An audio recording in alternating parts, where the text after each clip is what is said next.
as a 14-year-old, I'd wake up at 4 a.m. I'd catch the Truce Metro bus up to Paseo, and that way I could get there by 6 a.m. and get in and lift weights for an hour, and then I would go to school. And me and another one of my friends, we were literally the only two people on the team that did that on that consist of a basis the entire off season, which obviously I feel like helped to get to varsity level on the next year. So earlier I said that I was in all of the theater productions in high school, and which is true. I was, but I was also varsity football player at the exact same time. Fitness kind of changed my life, right? Like I was overweight kid being made fun of, and fitness kind of came in and like really helped to shape my life.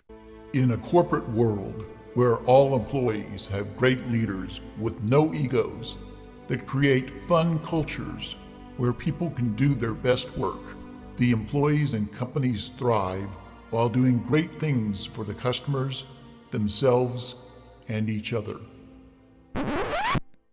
Well, we know that rarely happens.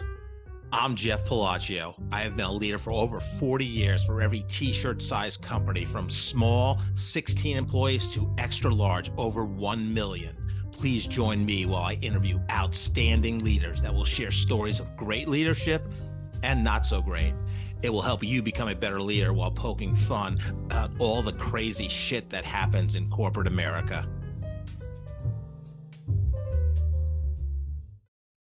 Hi, I'm Joe Duchan, and welcome to the Corporate Couch with Jeff Palacio. Today, Jeff is interviewing Brandon Calloway. Brandon is the CEO and co-founder of Generating Income for Tomorrow.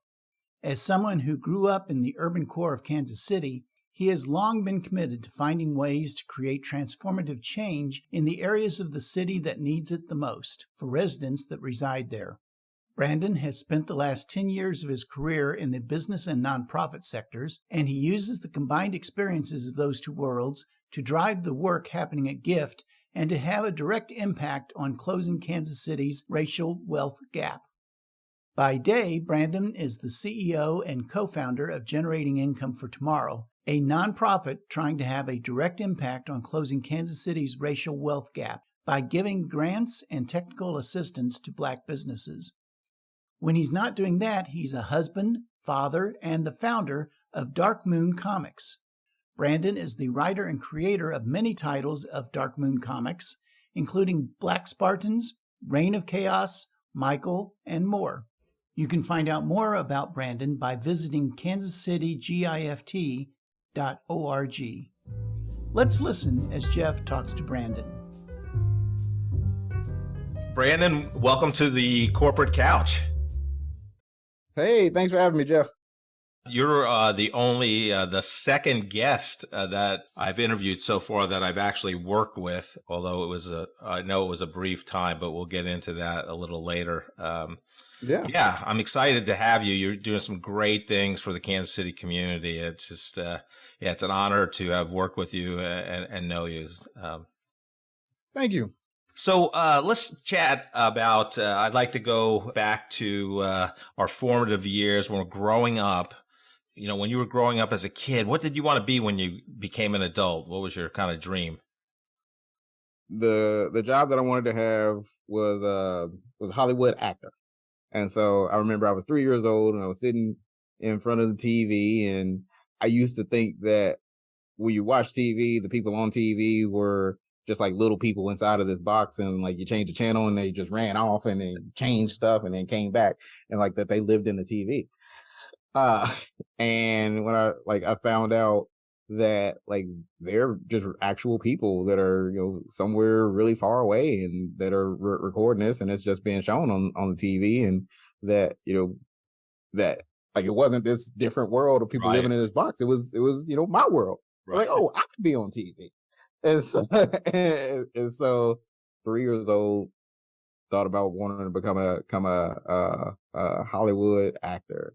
And then actually all through my childhood, the first play I was in was The Wizard of Oz. I was a flying monkey in the Wizard of Oz in fourth grade. And then I went to Paseo High School of Fine and Performing Arts, and I was a theater major there. And and competed in a few Shakespeare competitions and Oh, did wow. all of the theater stuff there, and then I got three college scholarships for theater, and so, but I ended up not, things happen. I didn't leave to go to Hollywood to pursue becoming an actor, and I told myself, well, if I can't do it on the biggest screen in the world, and on the biggest stage in the world, then I don't want to do it. And I stopped acting completely. Wow. Who was your favorite actor growing up? Uh, my favorite actor growing up, I don't think I had one. I was focused on myself. Yeah. I, I really was. I mean, in elementary school, I started writing the Brandon Calloway show, and it Nice. was literally just set after like the TV show Martin Lawrence, the comic. It was like kind of that same 30-minute sitcom type thing. I probably plagiarized a whole bunch of it. Yeah, right. Because I was in elementary school. Yeah, Uh, it was a good show. yeah.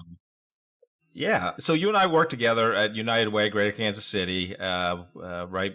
I started in December of 2019, so right before the pandemic. Yeah. And then we all in March we all pivot, and Zoom meetings become a part of our life. What is the craziest attire you've seen, or lack of attire you've seen on a Zoom call? On a Zoom call, probably robes. Like seeing people actually be in staff meetings in robes. That was kind of crazy. But other than that, I don't know if I've seen No, anything. robes is a good one. We have Wow. not gotten the robes answer before, so Yeah. I asked this question of all the guests. So I'm proud to say I've never wore a baseball hat on my head during any Zoom meetings. March, whatever it was, 16th of 2020. Yeah. That's been my claim to fame, and I have been fully dressed each time. Yeah, so let's talk a little bit about United Way. Just because that was my only not-for-profit experience where I actually worked as a W-2 employee. But I'm interested to hear your learnings there, and how you turned. What was your biggest learning at United Way, and how did you apply that to when you founded Generating Income for Tomorrow, the G.I.F.T organization?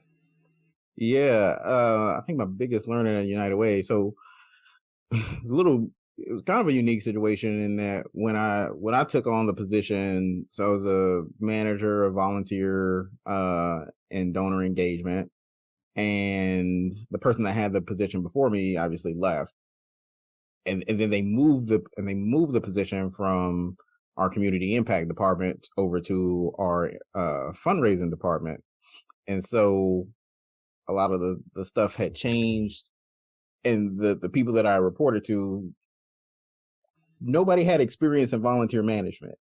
And I was a volunteer manager, and so there was literally nobody there to teach me the job at all. So and that's not really true. Julie Riddle was still there, and you probably remember Julie. And Julie, kind of gave me a little bit of insight from the previous stuff there. And so I had to do a whole lot of just searching and finding and like learning about this position and about the nonprofit world kind of on my own. And prior to that, I spent 10 years in fitness, and I ended up running gyms and all of that. So I was familiar with the business and corporate world. So I think the biggest thing that I've learned from there is that the nonprofit industry it has a lot of like really, really stark parallels to the corporate industry. And and when we're looking at for-profits and business, and so a lot of the things that it takes to be successful in a for-profit, it also takes to be successful in a nonprofit, which differs a little bit from, so when you're on the outside looking into nonprofit, it sometimes feels like, an entire bleeding heart industry, and that that the motivations are a little bit different than for profit. And so just being at United Way, I quickly learned that while a lot of the return is community impact, there's still a lot of business acumen that goes into running and maintaining an effective nonprofit, and specifically that sales and fundraising are require a lot of the exact same skill sets, and tapping into what's important to people and helping to be able to bridge that gap in what's important to them, and what your monetary ask is. If I'm asking you for money to buy a heart rate monitor versus asking you for money to donate to my nonprofit organization, it takes the same kind of skill set to be able to make that ask have value to that person. Sure. So, you talked about your fitness journey. I believe you when you graduated high school, you went to Avila, and you had you were in a fitness type major. Tell us what made your decision there. Yeah. So that's it wasn't as direct as that, but so I was an overweight kid in middle school. And got made fun of a lot for being that overweight kid.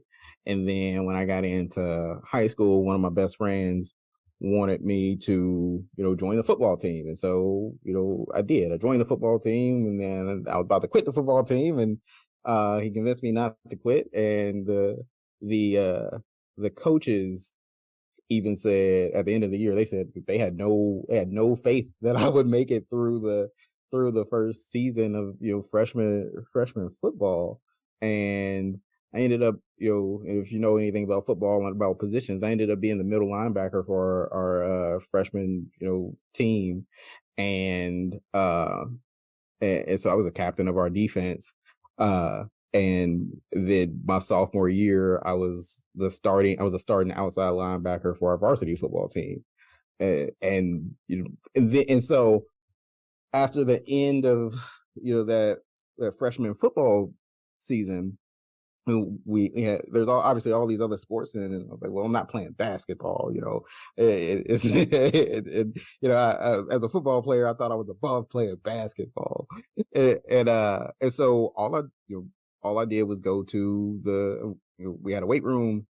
I went to our weight room, and so as a 14-year-old, I'd wake up at 4 a.m. I'd catch the Truce Metro bus up to Paseo, and that way I could get there by 6 a.m. and get in and lift weights for an hour, and then I would go to school. And me and another one of my friends, we were literally the only two people on the team that did that on that consistent of a basis the entire off season, which obviously I feel like helped to get to varsity level on the next year.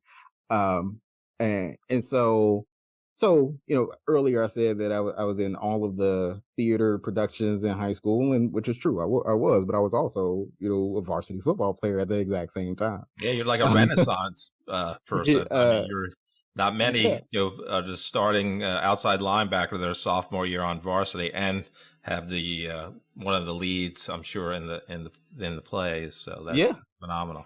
Yep. And so it like fitness kind of it changed it changed my life, right? Like I was that overweight kid, being made fun of, and fitness kind of came in and like really helped to shape my life. And even in high school, I was community focused. And so we would see the big team, the Rockhurst, and the teams that would always make nationals. I'm like, man, what do they have that we don't have? Right? We're not getting there. And so I told one of my buddies that I said, I'm like, when I graduate, I'm gonna become an NFL strength and conditioning coach. I'm gonna learn every single thing that those NFL strength and conditioning coaches know, and I'm gonna use all of that to help get get us to the next level. So you go to college, you play college football. I'm going to learn this, and then I'm gonna come back and we're gonna get us to the next level. And he did. He went and he played college football, and then he dropped out and became a firefighter and ended up becoming the fire chief, actually. And so he went on a great path. But so after I graduated high school, I went to Pinnacle Career Institute, became a personal trainer for a year. It was a 1-year program and I got certified as a personal trainer. Then started working as a personal trainer, and then I went to the Army, and so I was a medical nutrition specialist in the Army. Came back from the Army, and went to Avila. And while I was at Avila, I was one of the only students that was already a certified personal trainer that had been working in the industry for years. And so I majored in kinesiology there. Ended up finishing with my bachelor's degree in kinesiology with my emphasis was on biomechanics and corrective exercise, as well as sports performance. And even like that year after Pinnacle Career Institute, I was 19 years old and I was a strength and conditioning coach for Northeast High School. So there were 18-year-olds that I was their coach for.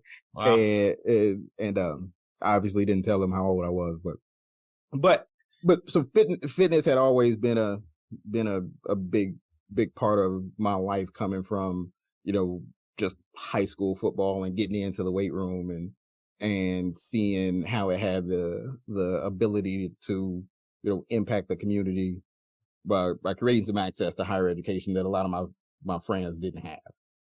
So when you were working out at 14 and after that in high school, did you have anybody that like even told you how to do, different exercises, rows, or, whatever the proper form, or did you guys just learn from? No, we had our football coaches, right? And I'll tell you now, high school football coaches are not, they're not fitness experts. and some of them are not even fit. So it's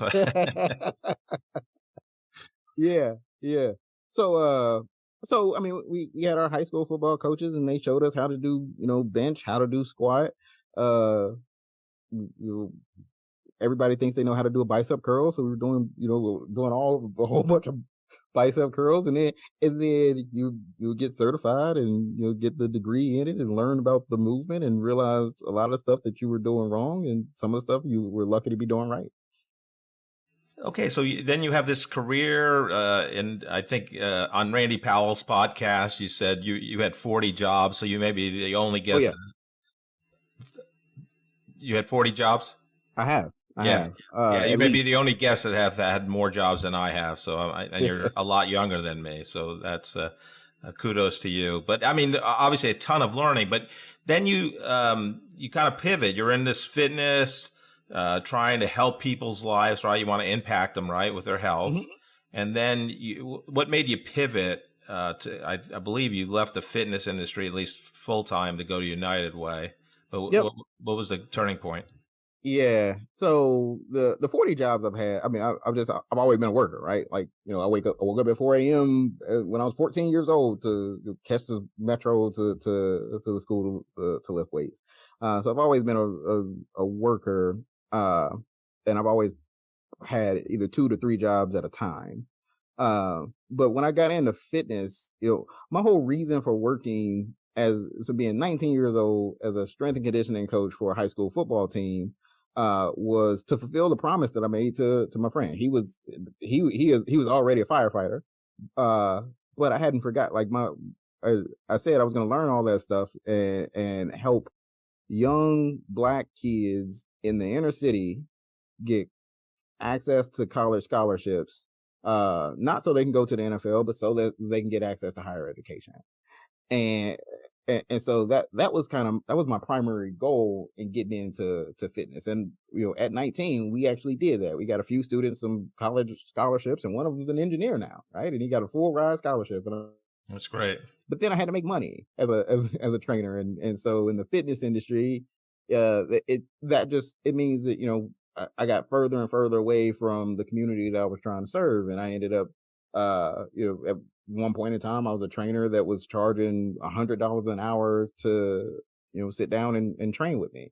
And so my clientele became, and a lot of it was weight loss and people who I was really making an impact on and changing their life. Or, I said I specialize in corrective exercise, and so help to you get rid of some joint pain and movement pain that made significant impacts on people's lives. But I got a lot of my clientele were just, fit people who had high net worths that could afford to pay $100 an hour to a personal trainer. And then, so I got very good at sales. I got very good at sales and personal training, because I'm selling you an idea of what you would look like in the future and what you'll feel like in the future. I don't even have a tangible product that I'm selling you. And sometimes, I mean, we had heart rate monitors and we would sell those, and so we had nutritional supplements, and I'd sell those, and so I got really good at selling. And so eventually I ended up training trainers, and then a guy hired me. He owned his own little fitness studio, and he wasn't a trainer, he wasn't a fitness expert, and he wanted to step away from it, and so I came in and I ran the entire thing. And so by that time, I mean, I was writing all the workouts, but I wasn't really training anybody anymore. I was doing all the business to business partnerships. I was, doing all of the gym membership sales and the personal training sales. And I was making good money, but I was making money for him and for me. And I was no longer training inner city kids to get them higher access to higher education. I hadn't done that in years, and I was far away from it. And so I quit. I left the fitness industry after 10 years. I left the fitness industry completely. And I took a temporary job at United Way, making $12 an hour. So that what I thought is that I could use all the things that I learned in business and in the fitness industry and take them over to nonprofit fundraising, where I might be able to have a greater impact on a greater amount of people, instead of just using it to sell and make money. And so it's funny when I tell the story versus when my wife tells the story. I say that's that time where I didn't have a job, and she's like, it was 3 weeks, but it felt like 40 jobs for me, right? It felt like forever, because I've always had multiple jobs. But I just completely stepped away. I got serendipitously, I got offered a bunch of other fitness jobs in that time frame when I was trying to step away from fitness, and that came with unrealistically good salaries, and I turned them down because I wanted to I knew if I took them, I wasn't going to get out of the fitness industry. I wasn't going to get in the nonprofit like I wanted to, and give it a shot. And so my wife was supportive of that. And that's how I found my way into United Way. United Way actually turned me down the first time. And then I created connections and, leveraged some partnerships, some relationships that I had, and ended up with a temporary job at United Way. Yeah, my memory of you, and I was only there, so literally I started December 16th of 2020. We start working from home. I believe it was March 15th. Or the 14th, right in that 15th. time frame, 15th, 18th, I remember. And we had that office down Country Club Plaza in Kansas City. And my two memories of you is that you were always out of the office because you were at different volunteer, I think, events and this thing. And then two, you continued your fitness because you had about 5 or 6 people, and I walked into like the I don't know, community room or whatever it was, and here's you showing everybody how to do a plank, and I'm like, oh, that's pretty cool.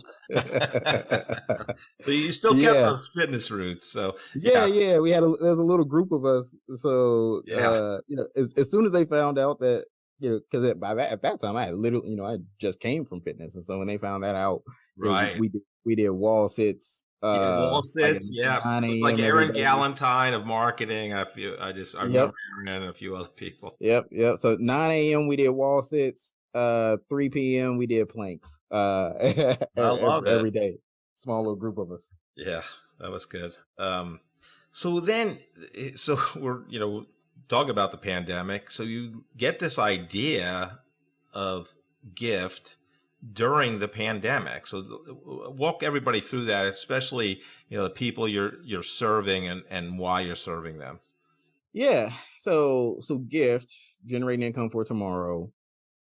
So I'm one of the co-founders of it. I have two other co-founders, right? So a guy named Cornell Gorman, he's our COO and co-founder, and then Christopher Stewart is one of our other co-founders. And so Chris lives in Houston, but he's from Kansas City. And the three of us are in a group on Facebook called BOBKC, and so Black Owned Businesses Kansas City. And so, this was at the time. So he made a Facebook post on April 30th. And so it was still early on when, we were thinking, okay, we'll probably come back to the office sometime. Right. Everybody thought, it's a couple weeks. Yeah. And so, I was sitting at home, doing nothing, kind of waiting to get back. And so I was scrolling through Facebook, and so literally April 30th, 2020, scrolling through Facebook, and I saw Chris's Facebook post, and what he said was that, that when he comes back to visit Kansas City, he was frustrated in not seeing the number of Black businesses and Black communities that he felt like he should see. And he was like, there's 15,000 people right here in this Facebook group. If we all put in $10 a month, we can take that money and, grow Black businesses ourselves. We don't have to wait on anything. And so, we were at United Way at the time. That's the United Way model, right? You ask everybody for a little bit of money, and, ask a few people for a lot of money, but you ask everybody for a little bit of money. And you're able to take that and support entire missions on that. So when I saw that, I was like, that's not a far-fetched idea.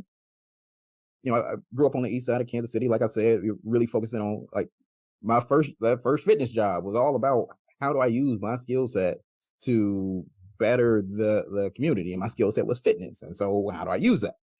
And so I'd always been thinking about how do we create real transformative change on the east side, that's not just, young kids, not just early education, not just, the 0 to 3 year old. So when I saw his Facebook post, it resonated with me, and I sat there. I didn't even respond to it. I sat there for an hour, and I thought of all of the ways that it wouldn't work. I came up with a solution for every last way that it would not work. So at the end of that hour, I reached out to Chris and I said, hey, I know you don't know me, but, I think that this could actually get built into a thing. And he ignored me because I'm some random guy on Facebook, right? So why wouldn't you? That concludes part 1 of Jeff's interview with Brandon Calloway.